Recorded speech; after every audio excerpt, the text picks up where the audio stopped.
Autre preuve beaucoup plus proche de nous que les nouvelles technologies volent au secours du passé, au-delà du savoir-faire de nos artisans et de nos charpentiers. C'est le numérique qui permettra de reconstruire la cathédrale Notre-Dame au plus près des techniques du XIIIe siècle. Michel Izard et Bertrand Lachat. Les gargouilles, accrochées au mur sous un fatras de tubulure, voient peut-être dans leurs songes le fantôme de Notre-Dame venir les hanter. Notre-Dame comme une chimère, Notre-Dame virtuelle, recomposée ici à partir d'un nuage de milliards de points relevés par scanner. Un modèle 3D réalisé avant l'incendie qui se révèle très utile aujourd'hui au service de la reconstruction. La cathédrale qui entre dans la dernière phase de sa sécurisation est aussi un chantier pour la recherche. Tout ça, ça a été retrouvé dans les décombres. Tout ça, ça vient des décombres, alors principalement de ce qui est tombé en fait au sol. Vous voyez des éléments à la fois de claveaux ici, les claveaux qui composent en fait les arcs, le squelette de la voûte, si vous voulez. Et là, on voit des cendres de l'incendie. Ce sont des blocs qui sont tombés donc de 30 mètres de haut au sol. Au total, près de 3000 morceaux considérés comme des vestiges ont été recueillis, nettoyés et répertoriés. Alors là, on reconstitue en fait, comme un grand puzzle, si vous voulez, l'arc de la voûte de la nef effondrée. Sur cet arc, d'une portée de 12 mètres, 72 claveaux étaient tombés. Certains ont explosé, d'autres sont endommagés, et quelques-uns sont encore en bon état.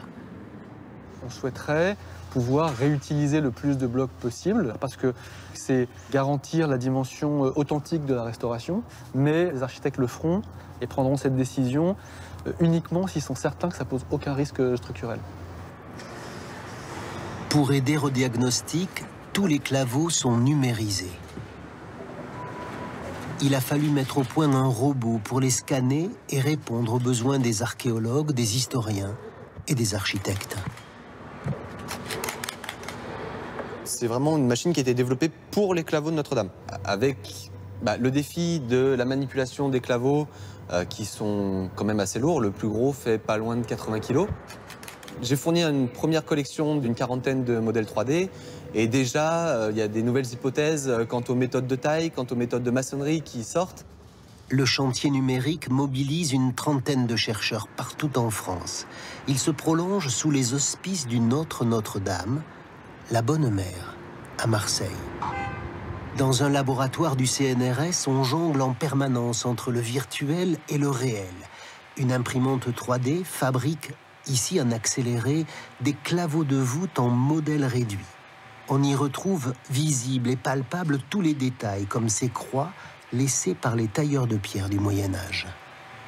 On voit aussi les traces d'outils de la taille qui ont été faits. Alors, on les voit sur un écran d'ordinateur, mais de le manipuler, ça permet aussi d'ouvrir de nouvelles perspectives et de poser de nouvelles questions, finalement. L'histoire continue dans un autre atelier, autour de Livio De Luca, qui coordonne les recherches. Sur le squelette numérique de Notre-Dame, dans le trou causé par la chute de la flèche, on reproduit, ici en gris, l'arc de la voûte disparue et les claveaux. En analysant des dizaines de milliers d'images, on a pu repérer des claveaux dans les décombres. Les chercheurs du CNRS ont mené une enquête parallèle à la fouille des archéologues sur le terrain dans ces débris qui jonchaient le sol avant leur déblaiement, tels que nous les avions filmés, encore en place, en vrac, un mois après l'incendie.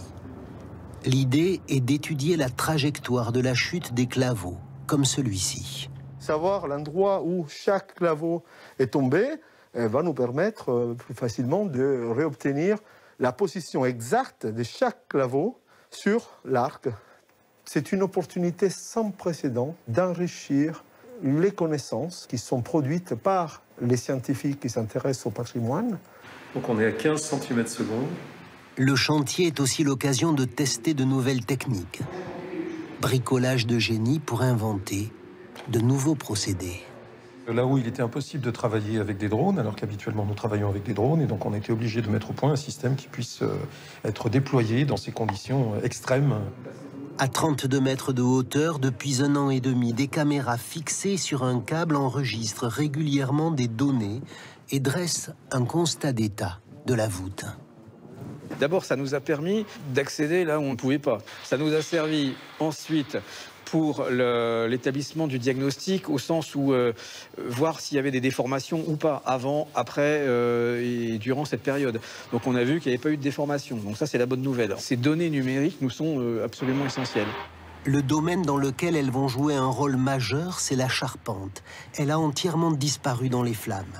Elle doit être reconstruite à l'identique avec tout son foisonnement.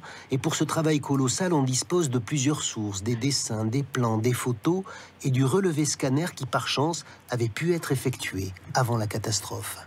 Aujourd'hui, les ressources sur les charpentes de Notre-Dame sont assez hétérogènes, assez incomplètes, des fois contradictoires. L'idée, c'est justement d'en faire la synthèse, de les confronter pour avoir une vision cohérente en 3 dimensions de ces charpentes. On retrouve ainsi le fil de leur histoire. Sur cette animation, on voit en bleu les bois datant du 19e siècle, en orange ceux du 13e, en vert entre les deux. À Notre-Dame s'opère un retour vers le futur. Et dans les limbes des algorithmes, la logique des logiciels, elle reprend du poil de la bête.